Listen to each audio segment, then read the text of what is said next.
Hey, what's going on, guys? What's going on? I hope you all are doing well. I'm doing an experiment. I decided I would do a podcast episode while I was driving, but as you can imagine, safety must be first, which means that I won't be able to show my face on the screen. I'm going to do everything strictly audio, and I hope you guys can hear me okay. And as you come in, I'm sure you'll tell me if I'm coming through or not. Anyway, how's everybody doing? I hope you're doing well. And I was sitting here as I was sort of thinking about life and economics and getting ready for the All Black National Convention. In case you guys don't know, the All Black National Convention, that's the largest black owned think tank in the world in terms of a place where black people get together and we solve our own problems. We're not waiting for massa to come and fix nothing. We got this. We are educating our own kids, building black owned businesses, educating our own children, creating our own jobs, supporting black owned businesses. That's what we're doing. And we're doing it quite well. This is our ninth year at the convention. And this is almost a decade that we've been doing this, independent and black. We do not take corporate money. We do not take money from Democrats or Republicans because we want to remain neutral and we want to remain focused. We're not a nonprofit. I think the charity model for Black liberation doesn't work very well. It doesn't. It's no disrespect to those who have nonprofits, but the elevation of the Black community is not something that is going to be done strictly through nonprofits or through charity and things like that. It's going to be done through free commerce. You have to have black commerce, black economics. That's the key for success. Now, as I give the algorithm a chance to kind of connect, let me know if you guys can hear me okay. Give me a quick yes if you can hear me. I'm going to glance down at my phone. If you put questions in the chat for me, I may not see them. I see someone's asking, when am I coming to London? I don't know. I haven't been to London since 2017, and I had trouble at the border. They stopped me because I didn't get whatever kind of license I needed in order to do an event in London. So they actually detained me in London, which was just crazy. I was actually in a room with no phone, no nothing for like 8 hours. They locked me in this freaking room, and it was ridiculously annoying because I was sitting there bored to death.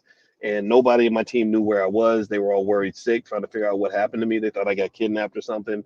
And that was my story. That was my life. That was my last trip to London. But we had a great time in London. I was really pissed off after it was done, to the point where I was ready to go back home right away. But we got through the event and we had a great time. It was really an epic trip, and a lot of people came through to the event. I mean, it was totally packed house, and I just love London. I love Black London a lot. And actually, my wife and I did a small event there in about 2018, where we just kind of I sent out an email and told everybody I was in London, and a bunch of people came by. So I just want to say thank you to everybody in Black London because I appreciate your support. Now, so you guys can hear me okay? Am I coming through all right? Because I don't know what it sounds like this. Let's see. I went to your conference in Holborn. Hope to see you back soon. Holborn. Now, what is Holborn? Is that a part of London? Is that I don't remember having a conference in Holborn, but maybe you can help me with that. But anyway, so here's one thing I was thinking about that I wanted to share with you guys.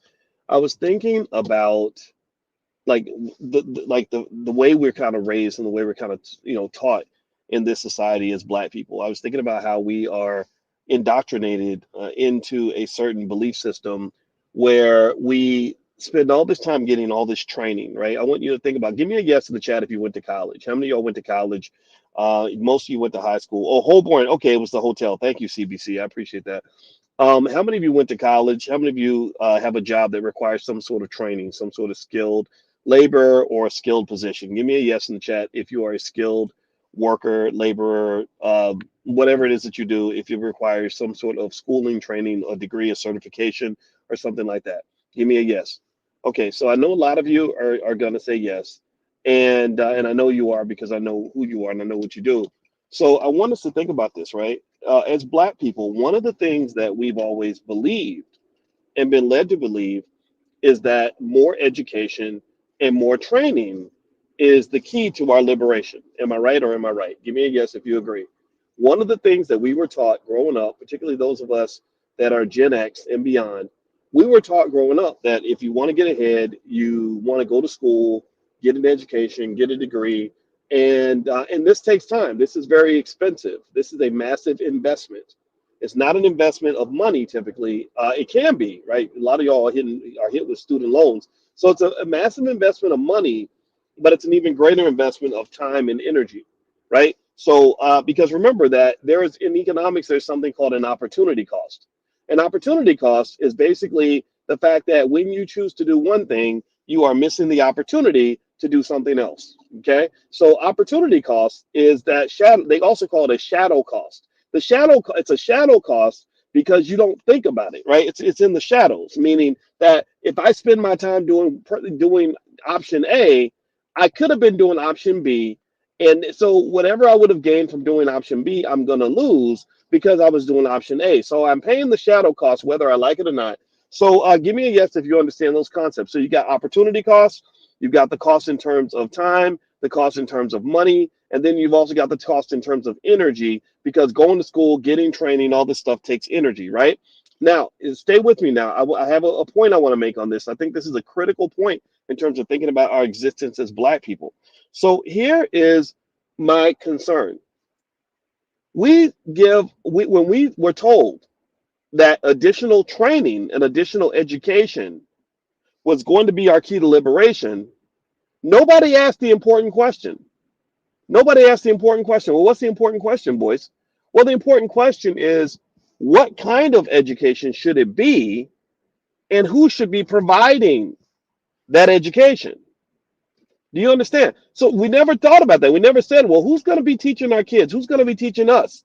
Who's going to get compensated for training us? What are we being trained to do? Right? We never talked about that. We just said, okay, I need training. Okay, I want to be an accountant. I want to be a medical doctor. I want to be an engineer. I want to be a dental tech or whatever. Right? So you got your training because you were being good and you did what you were supposed to do, and then the training allowed you to do whatever job you have right now in whatever field you're in. And whatever field you're in, if you're happy with it, I'm happy for you. I'm not making fun of your job at all. This is not what the point of this is. But here's what I need you to understand. When you get training for something, what you're being trained to do matters as much as how you're trained to do it. Who is training you matters quite a bit.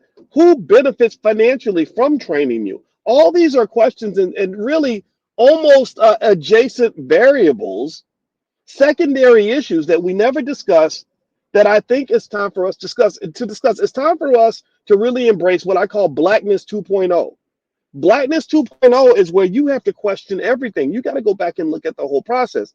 Why is this important? Now, here's what I need you to understand. Most of us, as Black people, understand that our community is deficient. We're deficient in terms of our families. We have broken families. We're deficient with mental health. We're deficient with physical health.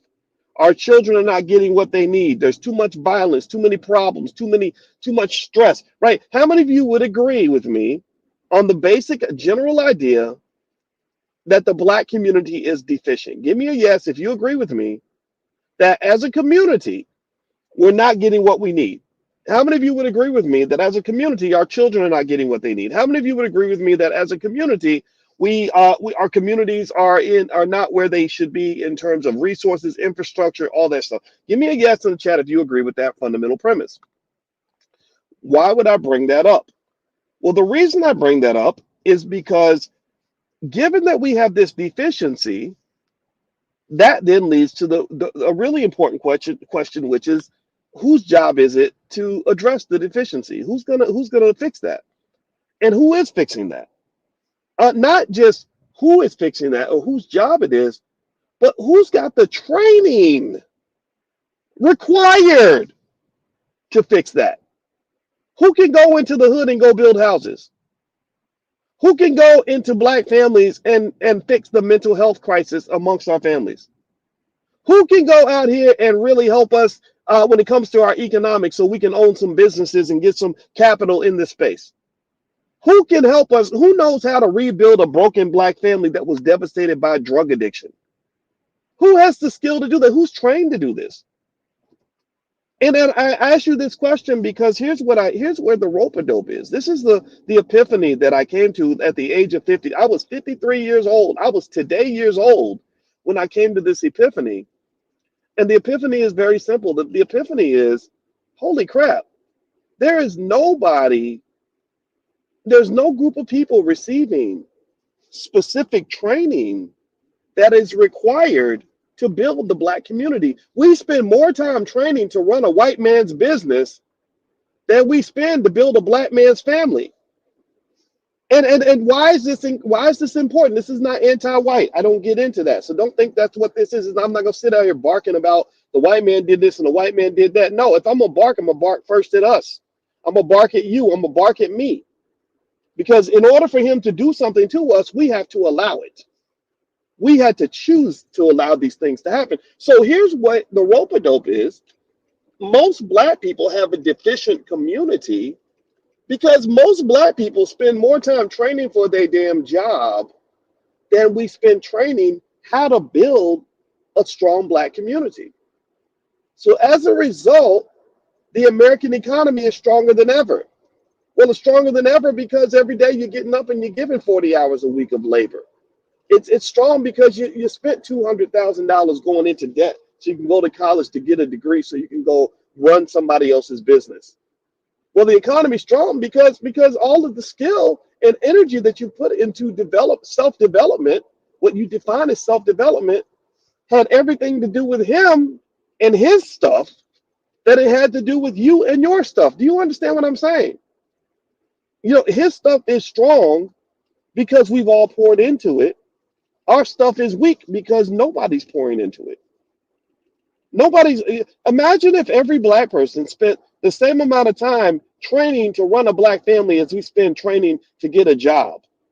Imagine if we spend as much energy and time and money into getting training on how to raise a Black child as we spend learning how to go run somebody's factory.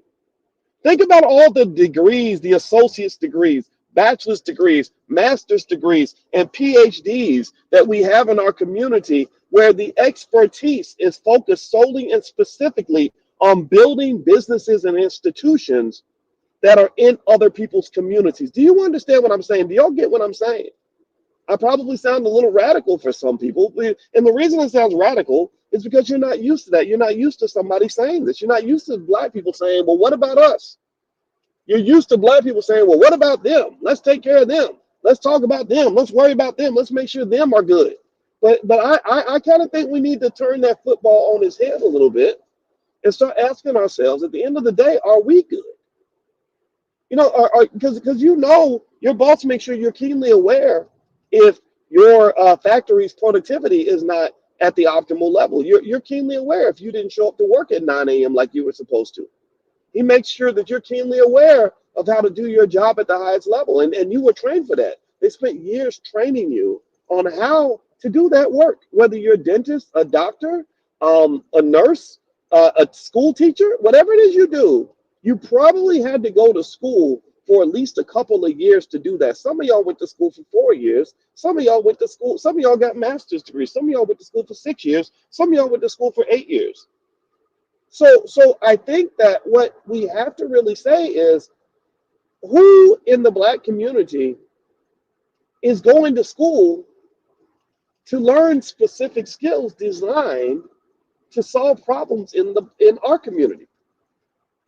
Because I can tell you right now that this is the reason why your community is deficient and his community is efficient.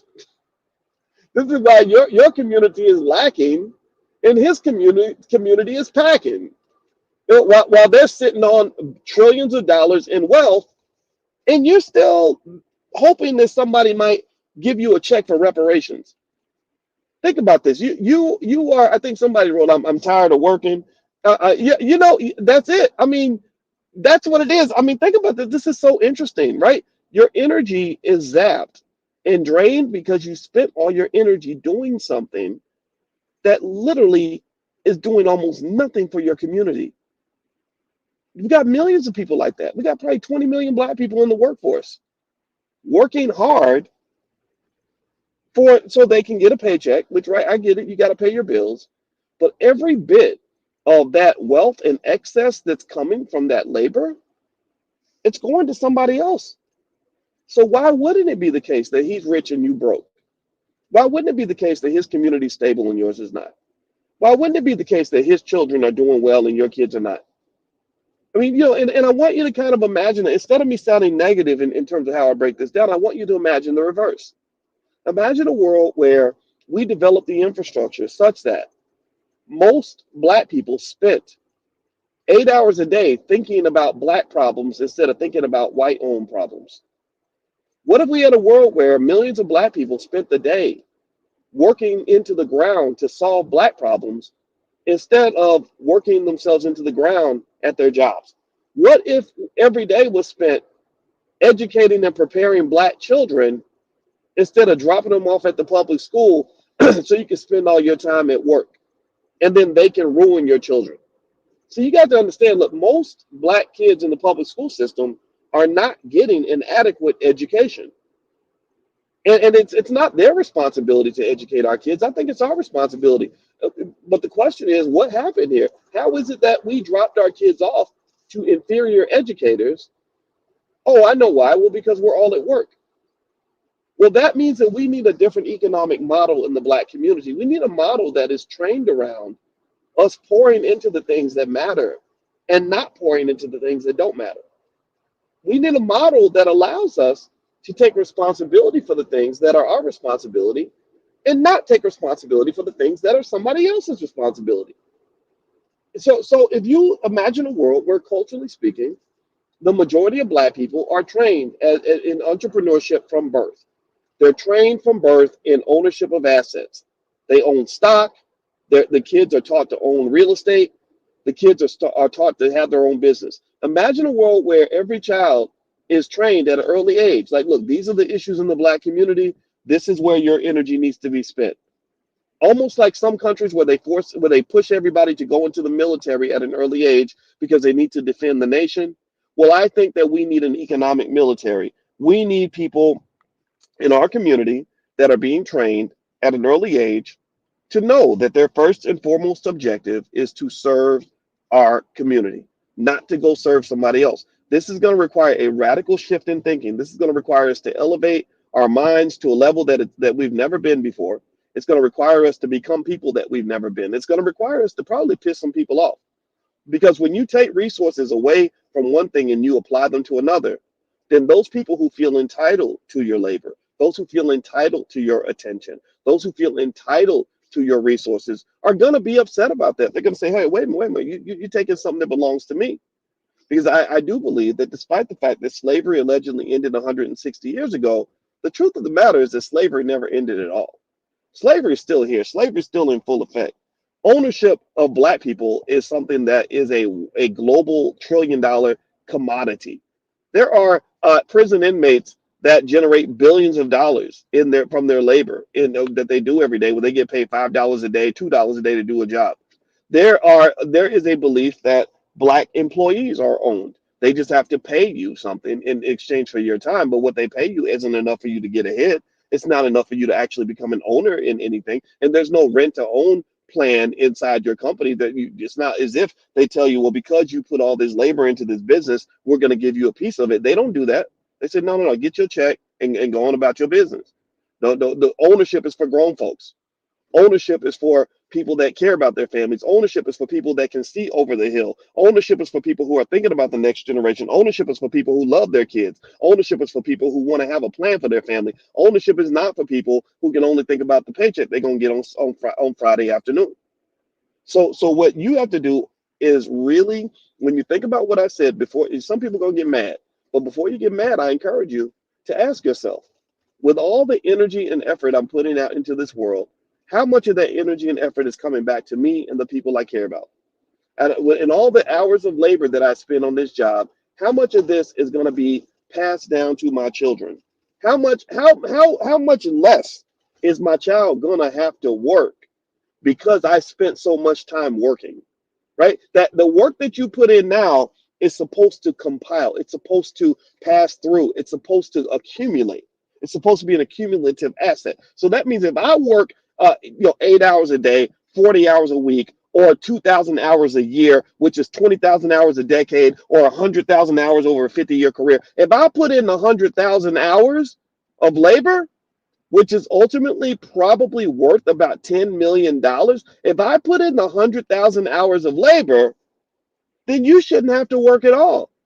If you're my child and my labor and my energy is cumulative, then that means that you shouldn't have to work because I already did enough work for the family. I already got this thing going. I already built the car. Now you can just drive it. But we're not taught to think that way. We're not taught to understand how this wealth thing is supposed to work. Wealth is supposed to be an accumulative process. We're supposed to be accumulating something for the kids. We should be accumulating assets for the family. We should be accumulating things for ourselves and each other. We should be accumulating things for retirement. But I want you to go look at the data. Look at the data. The data basically says that most Americans don't even have enough money to retire. Most Americans don't even have enough money to even retire in a way where they can afford to eat anymore. Most Americans are going to be either homeless or they're going to have to work until they're 80 years old. So, what I don't understand is that if you've been working your ass off from the age of 20 to the age of 65, how in the hell is it that you have less money now than you had when you started? How is it that there are newborn babies in the hospital right now that have a higher net worth than some people who've been working their whole entire life? How is that possible? And here's the thing. You're gonna have black people when you come and if you take this video and you take what I'm sharing with you right now. By the way, I want to make sure y'all can hear me. Give me a quick yes if you can hear me. I'm literally on the road and I'm sitting in traffic and I said, you know what, while I'm sitting here, I might as well talk to you guys. Let me know if you all can hear me. Give me a quick yes if you can hear me. And also I have to remind you guys where the All Black National Convention is October 25th through the 27th. It's going to be in Lombard, Illinois, right outside of Chicago. It's the largest black owned think tank on earth. We bring together 60 or more black experts every year, and we solve our own problems. That's the goal. If we bring together our brain power, if we believe in each other and work together and connect with each other, there's nothing we can't do. So if you'd like to join us at the convention, please visit allblacknationalconvention.com. That's allblacknationalconvention.com. Also, my new book is called The 10 Commandments of Black Economic Power. If you'd like to get a copy of my book, I can autograph it and mail it to you. And also, we have financial flashcards and workbooks for children. Feel free to go to drboycebooks.com. That's drboycebooks.com. The URL's on the screen. All right, so thank you. I see some yeses. Thank you. My name is Corey, Joanne, Dixon, and Nicholas. I see you. I see you, JG. All right, so let's get back to the topic at hand. So effectively, here's my point. I think that we have to start really embracing what I refer to as financial consciousness. Now, remember, I have a PhD in economics, so a lot of what I discuss, is going to be a novel idea to some extent. It's going to be new stuff. I know the old stuff. I can tell you a lot of stuff that's in a textbook. Not everything. Nobody knows everything, but I do know a lot. I read lots and lots of books, thousands of research papers to get my PhD, and I can tell you a lot of stuff that's already in the book. But here's the secret when it comes to black wealth and black economics. The stuff in the book ain't gonna solve your problem. The stuff that's in the book, unfortunately, some of it has been used against you. So it's important to know what's in the book. But really, my quest for the last 20 years since I got my PhD 21 years ago, my quest has not been to learn more about what's in the book. My quest is to learn more about what should be in the book. You understand? I'm not looking in the book. I'm looking outside the book. I want to write the book. You understand? And the reason I say it this way is because black wealth and black economics has to be designed with a tweak in it, in the sense that there are specialized tools put into place such that we will then be able to flip this economic system on its head, that we will be able to diagnose and disinfect the economic toxins that have plagued our community for so long. See, you got to understand, capitalism in America it's not necessarily always a curse, but it's been a curse for black people. I really think that America's vast economic engine is something we should be proud of to some extent because we helped build this. We made America great. If they ever make America great again, we can say, well, we made America great in the first place. We're the ones who gave America its economic power. We were literally bought and sold. We literally built the bridges, we built the roads, we built the churches, we built the institutions, we built the Capitol. We did all of that, right? So we deserve credit for all of that. And I don't think that the American economic engine is something that has to be left behind or something that has to be just scorned and attacked. I think that it's an opportunity for you. I really do. However, what you got to do is you got to sort of see the American economic engine like a car, and you have to switch the seat that you're in that car. You've been riding in the trunk of the car for the last 400 years. That's what you've been doing. You've been pushing the damn car. You've been pushing the car. You've been riding in the trunk. You've been letting Massa drive the damn car, and he's driving the car off a cliff. He's going 80 miles an hour. He's driving where he wants to drive, and he's going to drive that damn thing off a cliff. So what you're going to have to do is either switch your position in the car, and or you're going to have to learn to build a car of your own. So what I'm saying to you is that, and then the parts of the car that you're going to build, the black economic car, if you want to call it that, are going to be parts that are going to come off of the old vehicle. There are some of you are in wonderful positions when it comes to the economic advancement of the black community. A lot of you have tremendous amounts of skill that you've acquired through the years. A lot of you have resources. Some of you own things. You own property. You own stocks and bonds. You have an opportunity to buy into the most highly capitalized, most liquid, most efficient stock market on the entire earth. That is an opportunity. You should not miss that. And you have to educate yourselves on that. You have to share that. You have to make that a cultural norm. But then you have to also embrace what I refer to as financial consciousness. Financial consciousness is not, it's where you go, you stop saying, you stop saying things like, what should I learn?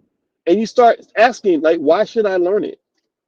And you stop saying, like, okay, what should I do and how should I do it? You start saying, why should I do it and who am I doing this for? Because I want you to understand that one of the tricks of capitalism is a straight pimp and hoeing system. It really is. I mean, any pimp understands capitalism better than most finance professors because the pimping basically happens where there are highly conscious people. They understand exactly why they're doing things and who they're doing it for. The Rothschilds, they know why they're building wealth and they know who they're doing it for. Warren Buffett's family knows exactly why he's building wealth. He knows exactly who he's building it for. He's building it for his family. He's building it for his legacy, whatever, right? And then you've got the masses. And the goal of the pimps in the capitalist system is to make sure the masses are unconscious. You want to keep the hoes ignorant. You want to keep the hoes distracted. You want to keep the hoes doped up. You want to keep them doing what you tell them to do. You want them to follow instructions. When Rockefeller gave all that money to public schools, he said, my goal is not, he said, I do not need public schools that are going to teach people to start thinking in a conscious way. I don't need them asking questions and thinking at a high level. I need them to understand one important thing, that to get up and go to work every day and show up on time. He said, that's it. I need them to become robots. I need them to jump into the rut and be happy that they're there. And so what you have to really do, and so the reason that that consciousness, economic consciousness, is so important for you is because you got to understand, like, why are you doing this and who are you doing it for? When you get up and you go to work every day, maybe you ask yourself, okay, who's the beneficiary of this? How much of this job can I pass down to my children? What surplus am I able to pass on so that 5 years from now, I have something to show for all the hard work I'm putting out today? And if you can't answer those questions adequately, then you got to meditate a little bit until you can. And maybe after you meditate on it and you think about it and you have some conversations with people like me who are going to test you and challenge you, you'll come back and say, I thought about it and I realized that I don't really want to stay on this job for the rest of my life. I realize I don't want to die at my desk and have everyone not know that I was here. I realize that I do want to make sure that my kids have a little something, something. So what does that mean? Does that mean you run and you quit your job tomorrow? No, it doesn't. It doesn't mean you have to quit your job tomorrow. There's nothing wrong with working for other people. I want to make that clear. Give me a yes if you understand that I'm not, and because I have people that don't have much consciousness, they'll misinterpret my messages and then they'll run around and say something stupid. They'll say Dr. Boyce hates white people, and all he's doing is he's telling people to quit their jobs and not vote and make sure they don't vote in the election. And none of that is true. Number one, I do not hate white people. I ain't got time to hate you. You're not important enough for me to hate you. I don't carry hate in my heart. Number two, I do not tell people to quit their jobs. I say, do what works best for you and your family. And if a job fits into your plan, then that's cool. Just make sure it's your plan and not Master's plan. And then the third thing is I've never told black people not to vote. You will never find one video. I've done 20,000 videos over the last 20 years. and you will not find one video of me ever telling people not to vote. I might tell you what I'm doing. I might tell you to make sure that you get something for your vote. I might tell you that you don't have to do what these dumbass celebrities are telling you to do. But I've never told black people not to vote. I have never said that. So people who misinterpret, it's okay if I forgive them for they know not what they do. I get it. It's propaganda. Any radical new ideas, you're automatically going to reject them because you're not used to black people thinking about themselves. I understand all of that. But at the end of the day, for those who do understand, just know I'm talking for you. I'm talking to you, and I'm doing this for you. I'm not doing this for everybody else. I'm not a bridge builder. I'm a mobilizer. I'm not a bridge builder. I can't build a bridge from intelligent black people to ignorant ass people. I can't do it. I have no interest in doing that. I ain't got time for that. What I do have time for is to talk to those of you that are listening and saying, you know what? I'm kind of getting something here. I'm kind of feeling this a little bit. And I'm just here to encourage you to keep on going down the rabbit hole. Because what you do is once you go down the rabbit hole as a black person, that's where you find your liberation. That's where you find your freedom. That's where you find your dignity. That's where you find your power. But you got to go outside the box because there ain't nothing inside that box that's going to lead to a liberated black person. There's nothing inside the box. In fact, the box shouldn't lead to liberated black people because that will be very costly to the American economy. So when you're talking about financial consciousness, here's let me give you a quick summary so I don't talk too theoretically. I apologize if I sound if things are a little too abstract. Let me be specific about ways you can develop your financial consciousness. First off, I want to let you guys know we do financial consciousness training for free. The class is 100% free for anybody that wants to join. We do this every morning at 10 a.m. Eastern, 7 days a week. If you text the word morning, MORNING, to the number 87948, I'll send you an invitation. So text morning to 87948, and you can come in and sit in the financial consciousness class. But second of all, here's another thing you can do. I want you to understand that in America, in capitalism, ownership is everything. Ownership is everything. Ownership is everything. Most of your celebrities that you're trained to look up to and admire, they're owned by somebody else. They're basically puppets. They're not puppet masters. Most of them have a boss they have to respond to. Ownership is everything. It's not getting on the stage that matters. It's who built the stage, who owned the stage, who financed the stage. Ownership is everything. So you got to own something. If you're in a capitalist society and you own nothing, it's like being in a river with a really strong tide and you can't even put your feet on the ground. You're going to go whichever way the water pushes you. You have no ability to decide where you're going to be in that river. It's going to suck you up and just pull you downstream, and you're going to drown. So ownership is everything. Ownership is everything. So what does that mean? How do I implement that as a dad? Well, what I do is I start owning whatever I can. I start by buying shares of stock. You can stop letting people tell you that the stock market is complex. It's not. I wrote my dissertation on the damn thing. I could teach you to invest in the stock market in 5 minutes. The problem that I have is that people who don't know nothing act like they know more than me. They literally, it's very difficult to explain to a person who knows very little, who thinks they know everything, when they're explaining to me why what I'm saying is incorrect.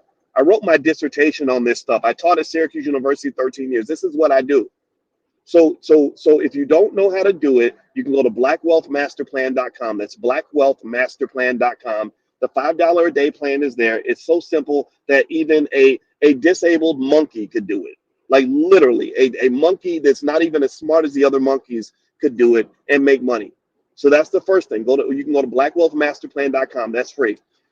So ownership starts with ownership of shares of stock. You also, at some point, may want to consider owning a piece of a business if you feel inclined to do so.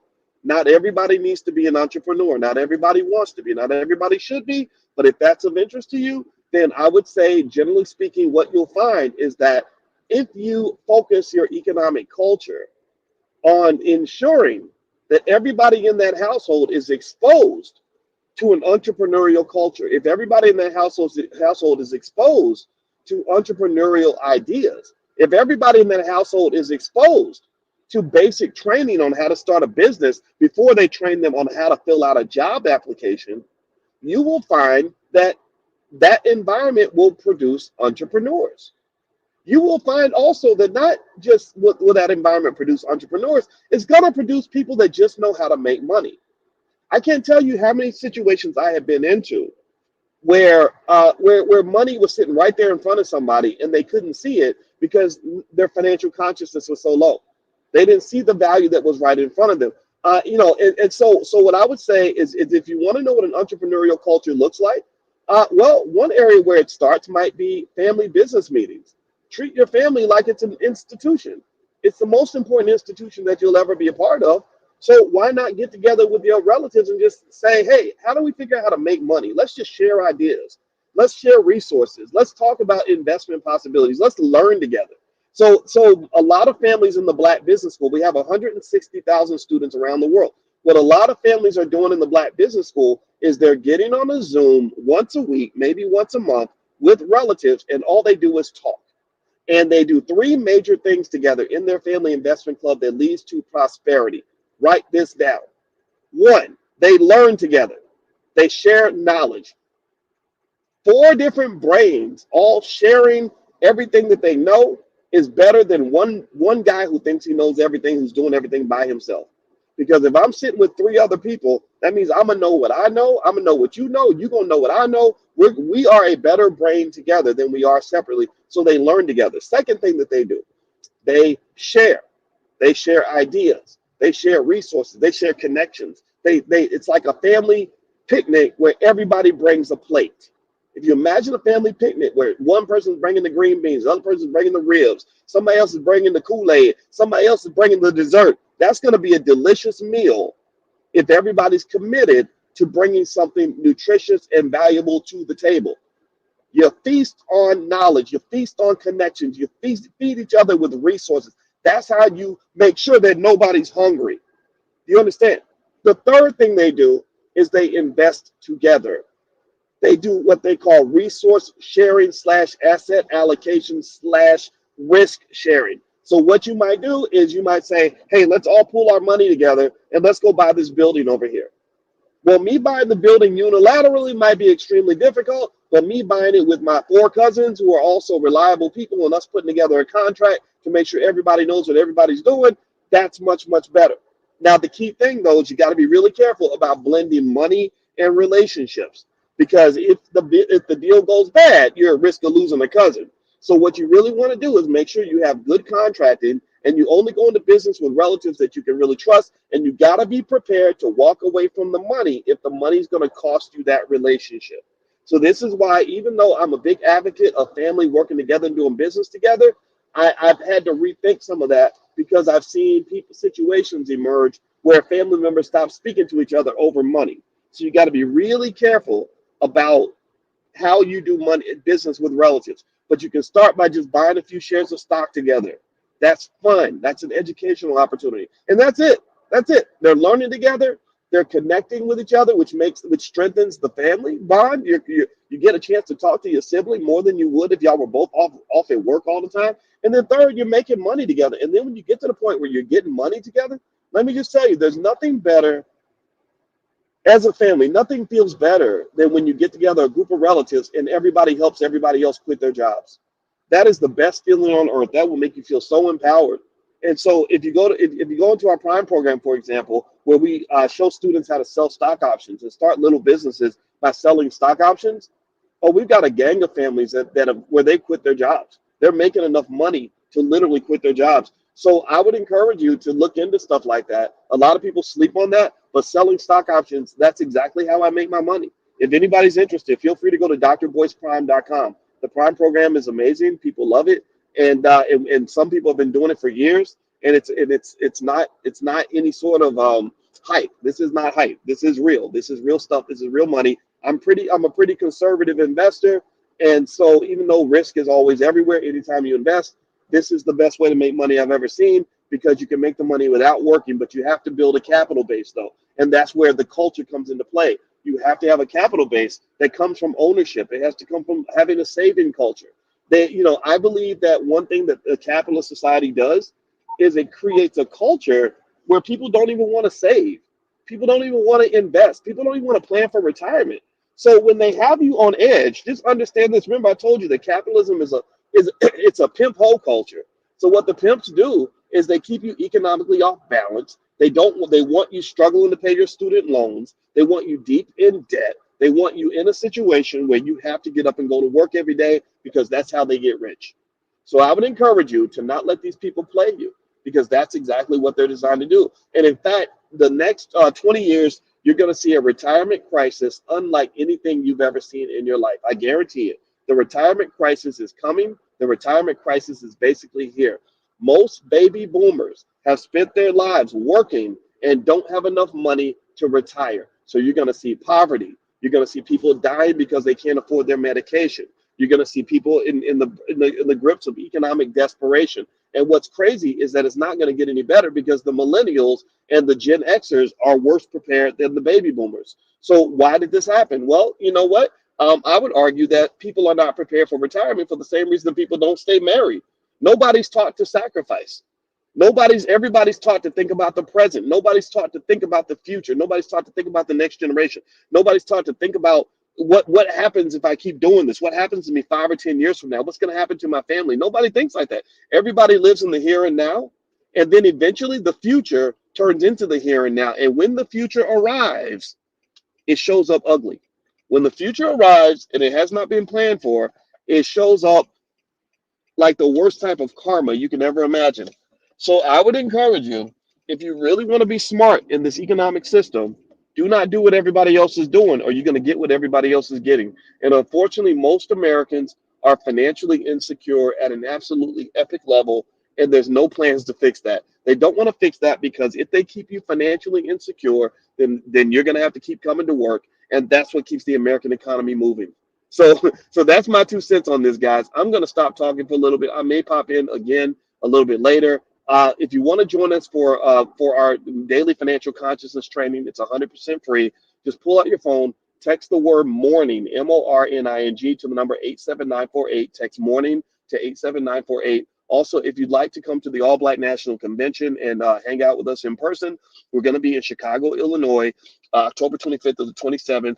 You can go to allblacknationalconvention.com. That's allblacknationalconvention.com. So take care, everybody. God bless you. Thank you so much for listening, and I hope this message was beneficial to you. And if my yelling was off-putting or offensive to anybody, just know I don't care enough to change that. But at the same time, it was not intended to be offensive. It was really intended to be informative and helpful to you because I do believe that if we don't shift our thinking, bad things will continue to happen. But if we do shift our thinking, great things can occur because we are the greatest people on the planet. I really believe in us and love us. And I see you, Joanne and Tiana and Shantae and Stevie C Boxing. Thank you guys for your kind words. I love you, and I'll see you guys in class. Take care now.